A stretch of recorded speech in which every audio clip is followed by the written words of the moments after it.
Hey, you guys, we are back with another spoonful of encouragement for you.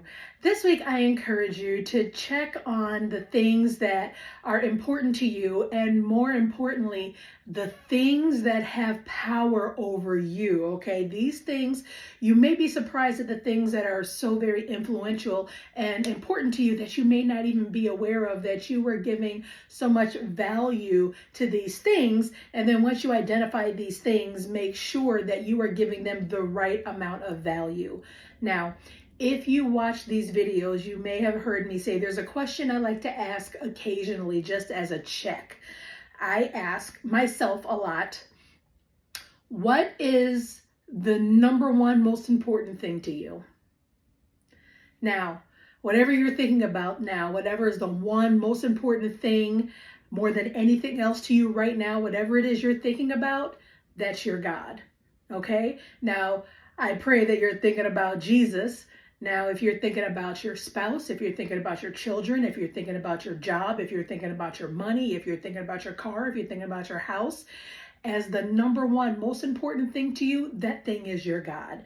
Now, if you were thinking about anything other than the one true living God, it is definitely a time that reflection must take place and reprioritize some things. You know, we should have God above everything else, no matter what. God has got to be the number one most important thing in our lives. And that does not mean that we don't love or value these other things. If you were thinking about your spouse, that is a great answer, but make sure you put God first. It has to be God, spouse, children, and everything else. Okay. This is a topic of conversation that for some reason causes a lot of controversy and rising of emotions, but God has to be first above anything else in your life. Okay. Now, another test to see what is valuable and important to you and what has a hold on you. We should hold on to his unchanging hand, of course. And then we need to decide what has a hold on us. What things do we unknowingly, what are we surrendering to, and what things do we need and have to have? Now, if you would like to gauge how important something is to you, or how addicted, for lack of better words, or how much you need something, go on a fast from that thing, or a denial. Okay, if you say, oh, I don't watch a lot of TV, and then the first thing you do when you get home is run straight to the TV, you may watch more TV than you think you watch. You know, it's more than just logging hours, write down the amount of hours. Well, I don't watch on Wednesday because I go to Bible study on Wednesday, so those hours don't count. Correct. However, go on a fast or go on a denial away from TV. I don't eat that much sweet stuff. Step away from it for 10 days and see how much you can resist. You know, did you have no problem for those 10 days resisting sweet things? Perfect. Go back to it and you must be on the right track. But if you wake up all day, every day, I got to get this, I got to get a cupcake, I need this candy, it's time to reevaluate the role that sweets play in your life. And this can go with anything, you know. So those are the two things that I would like you to think about. You know, what is the number one most important thing to me? That's your God. Okay. So make sure that things are in their respectful places. Things are where they should be in your life, and the priorities. And then if you want to see how important something is to you, and I'm not telling you to go ahead and fast from your job, that would be great though, wouldn't it? Like, oh, I'm gonna go on a 30-day fast from this job.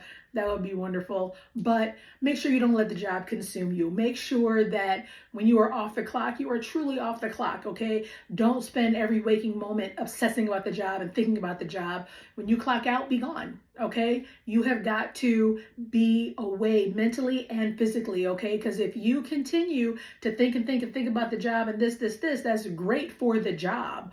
But if you are constantly thinking about the job, like in the morning in the shower, driving there, you work all day, come home, thinking about your day, sleeping, having dreams about work, that is awful. You're never off. You're never off. You're never present for church. You're never present for family, fully present. You're not there for the other people who need you, you know, and I'm sure you've heard before, it's great to be employee of the year, employee of the month, even if you never get the award. Your mind is so dedicated to that job, but trust me when I tell you that if anything happened to you, they will post your position before your seat gets cold. Okay, so make sure the things that you value and you put as a priority value you as well. Okay, we love God because He first loved us. Okay, God wakes you up every morning, gives you every breath that you take, everything that you have is because God allowed it to be so. So, absolutely, He is worthy to be number one in your life. All right, so that's what we're doing, reevaluate things, and it's okay to put things to do some reevaluation. I saw on social media, I've seen it many times, you are the CEO of your life and you have full permission to promote and demote as you see fit. That's a little food for thought for you. What's the number one most important thing to you? And then choose something. You don't have to choose 5 things, but I challenge you to pick something that you suspect might have a bit of a hold on you and go on a denial and see how you do without that thing for however much time you choose, 1 week, 3 days, 10 days, whatever is actually reasonable. If you can jump in and do 30 days, go on with your bad self.